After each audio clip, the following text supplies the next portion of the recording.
O que eu acho legal é que toda vez que eu converso com você, eu aprendo alguma coisa. Sempre, ó, invariavelmente tem uma luzinha que acende em algum lugar. Então eu tô muito ansioso com essa conversa. E eu queria começar do final. Tá bom. Me fala o que é a Peer Seguradora. Claro. A Pier é uma empresa, a maior seguradora digital do Brasil e foi a primeira. Então, foi uma empresa que já quebrou algumas barreiras, né? O mercado segurador no Brasil é gigantesco, mas ainda com pouca inovação tecnológica, principalmente se você comparar com o mercado bancário, né? O mercado bancário, comparando o que era 2010, pensando na nossa época ali de Deutsche, né? O mercado bancário não existiam os bancos digitais, né? Não existia toda essa digitalização, a ideia de agência. E aí a ideia do Nubank, quando o Nubank abriu muitas portas para o mercado, né? Digitalizou, teve muita mudança. No mercado bancário e o mercado segurador, eu brinco que se a gente tirasse uma foto do mercado segurador, ele é muito parecido do que era muita concentração na mão de poucas empresas, penetração de seguros baixa na população brasileira, né? Então, o percentual de não bancarizados no Brasil antes dos bancos digitais era muito maior. Então, os seguros é um pouco parecido com essa história. E Então a sua missão é replicar no mundo dos seguros o que o Nubank fez nas fintechs e nos bancos digitais. essa é a ambição. Eu acho que a gente tem muito espaço para fazer isso. E o que eu gosto da trajetória do Nubank é que o mercado era muito grande. Então, o Nubank está aí, vale mais que o Itaú, não vale mais que o Itaú, cada hora volta, mas essa ideia do banco que eles conseguiram criar, numa época que, na hora que criaram, todo mundo falou, que isso, você vai bater de frente com os bancões, isso vai dar certo, vai quebrar. E ele tá aí para mostrar que era possível, mas todos os bancos, né, mais tradicionais batendo recorde de lucro, espaço para todo mundo, entrada, né, não sei nem listar mais quantos bancos digitais existem, né, acho que só se a gente brincar aqui a gente lista uns 10 Uhum. que apareceram, né, depois, então mostrando que é um mercado que existe para todo mundo, tem um espaço para todo mundo e aumentou, inclusive, a penetração de bancarizados no Brasil.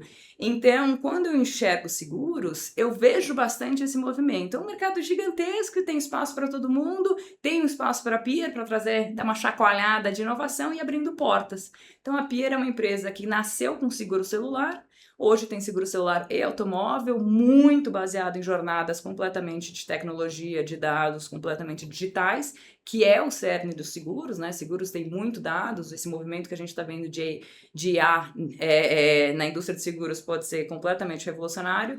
E a gente vem mostrando que tem espaço para todo mundo e a gente consegue fazer uma forma diferente. Então, eu tenho um produto que eu consigo competir com o mercado tradicional, que hoje eu já tenho muitos clientes que querem para uma jornada um pouco mais digital, um pouco mais moderna. E eu tenho muitos clientes que não tinham seguro antes. E que é muito bacana que a gente mostra, que a gente amplia, né, o tamanho do mercado e a gente não está só no jogo de rouba-monte, que é a frota segurada no Brasil é um terço da frota segurada há sei lá quanto tempo. Então, como que a gente pensa um pouquinho diferente, usando tecnologia para conseguir diminuir o custo de servir e a gente conseguir servir mais pessoas. Então, foi uma mudança grande na minha vida entrar na Peer, mas tem sido uma jornada que desde 2022 tem sido demais. Esse é o fator que mais me chama a atenção na Peer, porque se você estivesse jogando um jogo de roubar market share dos seus competidores, você estaria olhando para um mercado-alvo, né, um total addressable market, que, como você falou, é um terço da frota brasileira. Só que não é isso que vocês estão fazendo. Vocês estão capinando novos mercados, né? Vocês estão abrindo novas fronteiras, Sim. vocês estão ampliando o mercado endereçável. E isso é muito legal. Isso é muito bacana e a população quer. Eu acho que tem alguns seguros que a gente também precisa entrar numa educação financeira da população, porque são muito mais complexos, não necessariamente as pessoas enxergam a proposta ou como funciona, ou a nomenclatura da indústria de seguro é uma nomenclatura confusa, difícil, né, que às vezes não é tão inclusiva. Então, sim, mas quando a gente fala de produtos mais que estão no dia a dia das pessoas, como o seguro automóvel, as pessoas têm um carro. Desculpa, as pessoas querem um seguro. Se você tem um carro, você tem o desejo de se proteger, de ter um seguro. Eu posso pagar? Eu não posso pagar? Então, acho que entra num lugar de como que a gente pensa um pouquinho fora da caixa, tanto a história de produto, precificação com uso de dados, para a gente conseguir diminuir o custo de servir, ou eu conhecer esse cliente cada vez mais, para eu conseguir servi-lo. E aí a gente vai testando cada vez mais diferentes variáveis, diferentes produtos, para a gente conseguir ter um produto que seja adequado para todos os tipos de consumidor. E aí a gente consegue ampliar um pouquinho e não participar só de um rouba-monte. Né? E quem é o seu público-alvo? Quem deveria estar te procurando para comprar um seguro? É só essas pessoas que nunca fizeram um seguro e vão experimentar isso pela primeira vez, ou eu poderia ser um cliente seu? É lógico que eu posso ser, Claro, mas você é competitiva para mim? Com certeza. Não, a gente se posiciona como uma empresa de tecnologia. Então, qual é o que a gente respira é como que a gente usa a tecnologia e dados para ter uma experiência do cliente muito digital, moderna, fluida. Então, se você é uma pessoa que normalmente é aquele mais early adopter de buscar facilidade, fluxos descomplicados, rapidez. A gente tem a missão de apólice mais rápido do mercado. Então, se você é uma pessoa que gosta de ter tudo na palma da mão, de responder, você consegue, você deveria procurar o seguro da Peer, sim. Hoje, eu tenho muitos clientes que vieram que a gente chama na indústria de seguro, o cliente mais antigo, enorme, bons riscos, tende a ser um pouco mais tradicional, a gente chama da classe de bônus 10, né? Essas pessoas que estão falando de uma forma bastante genérica e simplista, né? No mínimo 10 anos com seguros, muitos deles não tiveram sinistro por muito tempo, então são bons riscos. Eu brinco que esse é o perfil que as seguradoras, inclusive, adoram, né? Porque são perfis de muito bom risco. Eu tenho esses clientes vindo para cá também. Então, a gente foca em desenhar um produto que seja competitivo no mercado, que eu consiga competir com uns produtos tradicionais do mercado, mas de uma forma, de uma jornada extremamente mais rápida e muito mais simplificada. Então, eu tenho exatamente as mesmas coberturas, ou até um pouco mais, mesma proposta de valor, mas uma ideia de você conseguir fazer isso com uma facilidade muito maior. E, ao mesmo tempo, a gente usa muito dados e inteligência artificial na prevenção à fraude e na precificação para eu cada vez mais conhecer você e não colocar você num grande cluster de pessoas. Porque quando eu faço isso, eu alieno muito na minha precificação. Então, se a gente for pensar, se 1/3 da frota não é segurada, vamos falar dos outros 70%, você me falar que 70% das pessoas não são riscos que a gente deveria aceitar ou não são riscos que são precificáveis, não acredito. Então, como mais a gente usa variáveis diferentes, dados diferentes, para eu conseguir ter preços acessíveis, mas de uma forma competitiva, sustentável, porque preço acessível é só tacar ali para baixo, né? Mas como você faz isso de margens sustentáveis, com o crescimento sustentável da companhia, para você conseguir endereçar. E ele pode ser no preço, pode ser um produto mais enxuto, pode repensar a jornada, pode pensar vários atributos do produto para você conseguir servir também uma população que hoje não consegue entrar dentro do mundo de serviços. Então, eu brinco que o Nubank, ele teve um pouco essa cabeça, né? Ele criou, aqui você não tem a porta giratória, né? Porque não tem agências. Ele tem produto mais simples para as pessoas que talvez não tinham uma conta corrente, né? Não tinham um cartão de débito ou até um cartão de crédito mais simples, mas ele agora foi criando produtos, inclusive, mais sofisticados para uma geração que foi envelhecendo e hoje compram produtos muito mais caros dentro do mercado e muito mais sofisticados. Então, mas porque era uma empresa de tecnologia que foi pensando na jornada. A gente se posiciona muito com essa cabeça. Então, sim, hoje eu tenho securatos dentro da minha base, mas eu fico feliz que eu também consigo ter pessoas que nunca tinham seguro antes e agora têm um seguro com a Peer. E aí você consegue escolher. Você pode pegar um produtinho mais simples ou você pode ir para um compreensivo e aí a gente fala que é o produto seguro mais completo que tende a também ter uma correlação com renda. Entendi. O que é mais impressionante é que quando você desce na pirâmide social, muitas dessas pessoas, o carro é seu maior patrimônio, muitas vezes seu único patrimônio. Exatamente. E ele não está protegido. Essa pessoa não tem condições de perder esse único patrimônio. Então, faz todo sentido. Só que eles não são atendidos pelos métodos normais, Exato. porque fica muito oneroso, fica muito fora da realidade dele. E eu acho que tem várias coisas. Tem, sem dúvida, Para os produtos mais massificados, a questão do preço, sem dúvida, você tem que ter preços que cabem no bolso da população, senão você não vai conseguir fazer com que, de fato, eles consigam participar deste mercado. Mas tem um lado de educação financeira da população grande sobre seguros. Se você pensar hoje, quem acaba consumindo seguros acaba sendo classe média alta, né? Mas se você pensar que o carro é o maior bem, às vezes, da pessoa, que ela está pagando num financiamento em não sei quantas parcelas, e vamos supor que esse carro é roubado, como é que funciona, né? É uma população que talvez mais precisa ter o conhecimento que seguro te protege. Então, a gente estava, inclusive, num encontro muito bacana de lideranças de mulheres com a SUSEP essa semana, e uma pessoa falou assim, olha, o problema da não educação é que às vezes se você tivesse um seguro ou de uma garantia estendida ou algum seguro diferente pro seu bem da sua casa, você sabe que você está protegido, você está pagando um pouquinho aqui todo mês, né? Mas se acontecer alguma coisa, você está protegido. O que acontece muito é que às vezes as pessoas não têm seguro, aí, sei lá, quebrou a geladeira, aí pega um crédito para arrumar a geladeira ou comprar a geladeira. E aí você começa, inclusive, a aumentar o índice de endividamento da população, que já é mais difícil você pagar esse crédito, aí você entra numa bola de neve. Então tem um lado de educação do que o seguro, né, pode fazer para uma população, que eu acho que as seguradoras têm o dever, e claro, seguradoras, regulador, governo, a gente tem um dever de educar financeiramente a população por isso, porque é para um produto para você estar protegido exatamente se você não conseguir ter, né, o desembolso para você comprar um novo bem e etc. Então tem um lado de educação financeira da população brasileira, que eu estou falando de seguros, mas a gente podia falar de muitas outras coisas aqui, que é super importante. Eu acho seguros particularmente um pouquinho mais desafiador, porque ele virou uma via de upsell. Então você vai no varejo. O que o varejista faz? Ele vai te vender uma TV, só que TV é commodity. E aí, quando a TV, a mesma TV aqui, ali ou ali, a gente compra com base no menor preço. E aí a margem da TV é muito baixa e o varejista vai te entuchar tudo que ele puder te vender e na frente disso tudo tá lá o seguro. Então, ele é literalmente empurrado goela abaixo nos consumidores que não fazem muitas vezes a menor ideia o que eles estão comprando, eles não sabem usar depois esse seguro, e aí virou eu acho que muita gente da população tem uma rejeição à palavra seguro. Totalmente. Eu acho que tem melhorado, mas exatamente uma das coisas, o posicionamento da Peer no mercado é mudando o seu relacionamento com seguros.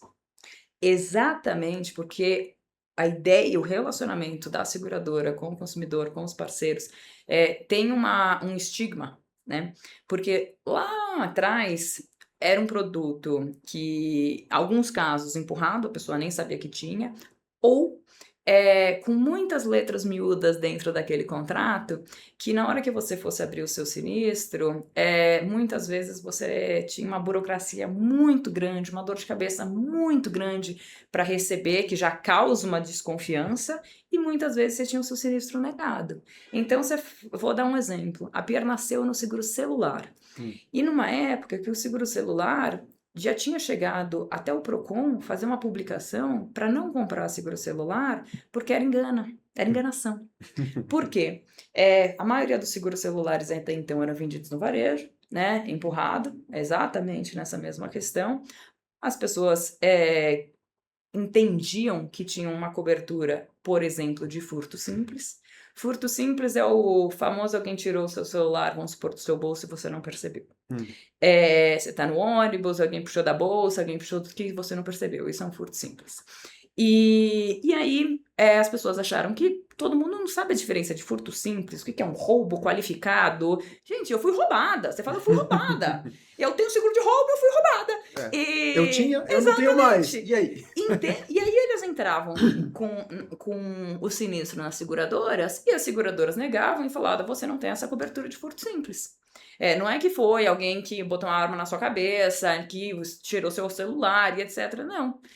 Então, você não tem essa cobertura e o seu celular negado. E começou a ter um mar de reclamações no setor, porque o cliente se sentia completamente enganado, por causa da tecnicalidade de uma definição, que é claramente uma definição muito mais do mercado segurador que eles conhecem, não necessariamente no linguajar da população. E o mercado segurador teve uma coisa de traduzir muito dos Estados Unidos, mas os nomes são difíceis. Gente, a gente fala de sinistro. É sinistro isso, né? A gente fala de prêmio. O que é prêmio? É receita? O sinistro, é o custo? Assim, as coisas, os linguajares. Você vai comprar RCF. Você tem seguro de RCF? Aí, o que é RCF? Danos a terceiros. Mas o que cobre? O que não cobre? Então, o linguajar também não é um linguajar inclusivo. E aí a PIR, quando entrou, ela tirou o que a gente chama de segurança. Então a gente não se comunica com o nosso cliente falando com segurança. A gente se comunica com o cliente de uma forma que ele entenda.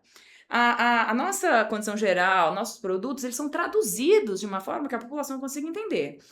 Além disso... Então no seu aplicativo, em vez de sinistro, você fala deu merda. Olha, seria mais fácil, né?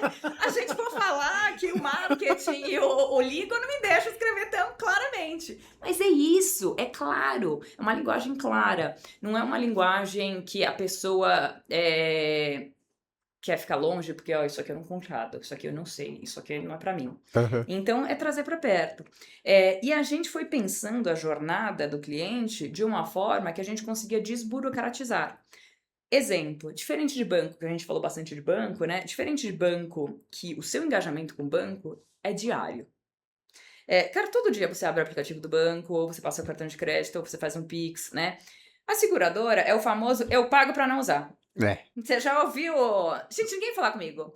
Porque se falar comigo, significa que teve um sinistro, foi roubado, bateu o carro, não. Então, você tem que entender que é um relacionamento já diferente. Claro, a gente sempre busca aumentar o nível de engajamento do cliente, etc. Como todos os aplicativos querem ter mais clientes ativos na sua base. Mas a gente fala, vamos entender a jornada do cliente real. Quando o cliente vem falar comigo, gente, ele passou por um momento traumático na vida dele. Às vezes ele teve uma arma na cabeça, às vezes ele bateu um carro, alguém pode ter se machucado, né? Então, a pessoa já passou por uma coisa horrível. Aí, imagina ele ter que abrir um sinistro na seguradora, e aí uma burocracia enorme, sei lá quantos documentos, o que eu tenho que fazer, e demora. Imagina o grau da ansiedade que você vai... Cada dia que passa, que você não recebeu o seu reembolso, a sua ansiedade aumenta. Né? Que fala, vai dar merda, não vou receber, vai acontecer isso, vai não sei lá o quê. Então a gente foi mapeando e foi entendendo, gente, por que as seguradoras demoram tanto tempo para pagar? A SUSEP me dá 30 dias para pagar um seguro celular. Depois que você me manda todos os documentos necessários, eu tenho 30 dias para te pagar. Quantos dias você fica sem o seu celular? Muito. Eu brinco que eu não acordo no dia seguinte. Não é? Porque o meu alarme é o meu celular. Então, se eu não tenho um celular, eu brinco, eu nem acordo no dia seguinte. Eu vou ter que achar, porque eu não tenho um despertador em casa e etc. A gente não consegue, vira a nossa vida esse negócio. Então, eu só seguir a regra não é o que o cliente quer. E, inclusive, isso aumenta a ansiedade totalmente da pessoa. Eu brinco a sua assistência de guincho. Se eu te falar que a assistência vai chegar em 3 horas, você já tá no meio da estrada, vai chegar em 3 horas. Ou melhor, eu te falo que vai chegar em 1, mas demora 2. Isso é ansiedade, já começa. Então, como que a gente pensa naquele momento? O que a gente fez? Falou, cara, vamos supor que a pessoa, isso em tecnologia é uma maravilha. Eu já consigo saber se você tem a cobertura, se você... Então, na hora que você abrir o seu sinistro, eu consigo rodar o que a gente chama de pré-análise e eu sei... Segurado pagou, tá adimplente, ele pagou bonitinho. Ele tem a cobertura do sinistro que ele está falando que vai abrir. Então, por exemplo, ele bateu o carro dele, mas ele só tem cobertura de dano, de roubo e furto, ou ele tem a cobertura de danos? Ele tem. Então, check. Tudo certo, bonitinho. Por que eu vou demorar para pagar você? Só se eu desconfiar que você é fraude. Esse seria o meu único motivo, né? Se você está de acordo com o contrato que você contratou tudo certinho, isso vai demorar se você fosse fraude. Então, a gente usa muito de dados para como que eu separo o fraudador do cidadão do bem. O cidadão do bem é a maioria, gente. O fraudador é a minoria. Eles causam um barulhão, mas ele é a minoria. Então, a gente desenvolveu em 2021, é que AI é a palavra da vez, todo mundo fala, agentes, não sei lá quantos agentes eu tenho. O primeiro agente que a gente lançou foi em 2021. E ele chama PeerBolt. E é o pagamento de sinistros instantâneos. Então, na Peer, 1/3 dos sinistros do celular são pagos em segundos na sua conta bancária. Uau! Então, você abre o aplicativo, submete seu BO, fala que seu e-mail foi bloqueado, começa a rodar o Peerbolt, que é o nosso agente, que ele tem várias regras, ele é um agente mais orquestrador, então ele toca vários pedaços da companhia, não só de garantir que você tem tudo isso que eu te falei, mas algumas outras regrinhas para entender se você tem um comportamento estranho ou não. Dependendo, se você, o Peerbolt, ele nunca vai negar um sinistro, ele pode falar, pode pagar automático ou não. Na hora que sai a experiência do Peerbolt, a pessoa recebe, o nosso recorde foi de 1,5 segundo. E aí o Pix na sua conta. E aí você vai lá e compra um celular. Depois, não é todo mundo que passa por essa experiência, a gente vai aumentando esse nível, né? O desafio é aumentar, e o legal da AI é que ela vai aprendendo, então a assertividade ela vai aumentando, a gente consegue aumentar o patamar. O resto eu tento pagar em 2, 3 dias. 30 dias a SUDEP, 2, 3 dias. E aí, quem eu derivo porque a gente chama de sindicância, aí eu vou investigar um pouco mais, porque fraude no Brasil é profissional, gente. E aí eu vou investigar um pouco mais, mas eu separei, né, o cidadão do bem do risco do fraudador. E eu tenho jornadas completamente diferentes para ele. Ao invés de tentar colocar todo mundo no mesmo bolo e punir o cidadão do bem por causa de 1 ou 2, 3 fraudadores. Então a gente vai usando tecnologia para isso, para diminuir. Então, ao invés de eu tentar aquele engajamento com você todos os dias, não, na hora que você precisa de mim, eu preciso entregar o melhor serviço. Então, o meu NPS de sinistro é mais alto que o meu NPS geral. Claro. Porque é a hora que eu tenho que te encantar. E quem passa pela jornada de um sinistro instantâneo não acredita ser curado. Eu adoro, nosso Slack, eu respiro cliente, né?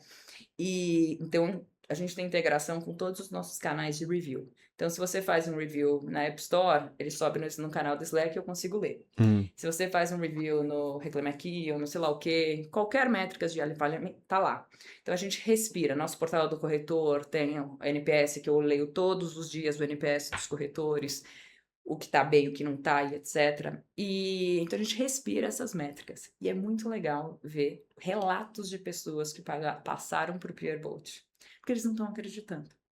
Porque eles falam, não, submeti ali, já tava achando que ia ser complicado, aí apareceu que foi aprovado, aí eu falei, ué, deve ter feito alguma coisa errada. Aí falou que foi pago, não acreditei, aí foi entrar na minha conta pra ver se de fato tava lá. Aí, comemorei, fiz um mega review, recomendei para uns 3. 15% da minha aquisição de celular é recomendação. Por quê? A pessoa passou, acreditou, deu certo, recomendou. Então, a gente faz essa roda girar, né? Focando totalmente na experiência do cliente, mas aonde que mexe o ponteiro e aonde que importa, né? E entendendo quando que o cliente quer de fato falar comigo, ela ao invés de ficar atazanando a vida do cliente o tempo inteiro.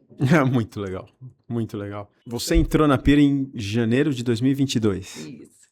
Foi no meio da pandemia, então. Finalzinho da pandemia. Pandemia para o seguro teve um momento ruim, um momento melhor, foi complicado. Mas eu estava a empresa estava acabando de acabar a pandemia, tinha fechado o ano com mais ou menos um faturamento de uns 30 milhões, a ideia era expandir, tinha entrado no mercado de automóvel e aí eu precisava entrar para organizar um pouquinho a operação para a gente conseguir escalar de forma sustentável, organizada, porque ainda era uma empresa, tinha acabado de levantar a Série B, então ainda estava operando muito no estilo Seed Série A, né, de vamos crescer. E aí o seguro celular, de fato, é um seguro um pouquinho mais simples, né, operacionalmente um pouquinho mais simples. O seguro automóvel você tem que lidar com oficina mecânica, despachante, orçamentação, fornecimento de peça, o negócio é muito mais complicado. E aí eu entrei muito para criar as estruturas, governança, para a gente conseguir escalar a companhia de uma forma mais sustentável. E você entrou em que posição na Peer? Eu entrei como COO. Então, primeiro eu tocava o time de sinistro, o time de CX, time de prevenção à fraude. Aí passou, acho que não deu nem um ano, eu ganhei o time de precificação e subscrição, que é o coração da seguradora, e eu amei. Porque aí tava lá falando com cientista de dados, vendo qual variação, modelo de preço técnico. Eu sou um pouco nerd, né? Então eu gosto de essa parte mais analítica, eu falava, gente, o que quebra uma seguradora é entrar fraude e precificar errado. Então esse time aqui, pelo amor de Deus, precisa entender tudo. E aí eu mergulhei, gostei muito, e aí veio o time de tecnologia, o time de produto para mim também. Aí esse chapéu de COO foi ficando grande. E aí eu brinco que quando a gente estava discutindo com o Igor, fundador da companhia, sobre a área comercial e a área de marketing, e elas acabaram vindo para minha alçada, a gente se dividiu em uma estrutura de co-CEOs. Então, isso foi em dezembro de 2023, então eu entrei em janeiro de 2022 como COO. Dezembro de 23, mudei para essa estrutura de co-CEO. Então, hoje, eu toco o que a gente chama de áreas mais de negócio de front, que é tecnologia, produto, precificação, subscrição, comercial, marketing, operação. Tá comigo? E o Igor Mascarenhas toca o que a gente chama de parte mais corporativa e institucional. Então, relação com o investidor, regulatório, né? Toda a parte da SUSEP, o financeiro está com ele, o jurídico, recursos humanos. A gente senta um do lado do outro, então a gente brinca que a gente tem que ser extensão, né? Para essa estrutura de CEOs funcionar, a gente tem que ser a mesma pessoa e tá sempre alinhado, porque imagina, eu tô empurrando empresa para um lado, ele para o outro, não vai dar. Então, tem funcionado legal, porque é um jeito da gente usar as nossas fortalezas e dar mais space para a empresa, né? Porque a gente vai fechar o ano crescendo 60%. Então, o ritmo é trocar a roda do carro andando e vambora. Você está gostando do que você está ouvindo? Você tem que acompanhar os nossos outros canais das mídias sociais. O primeiro é óbvio. Você já me segue lá no LinkedIn? José Roberto Securato Júnior. Tá como José Securato. Me manda uma mensagem. Fala que você ouviu o podcast. Eu vou gostar de saber um pouquinho sobre você.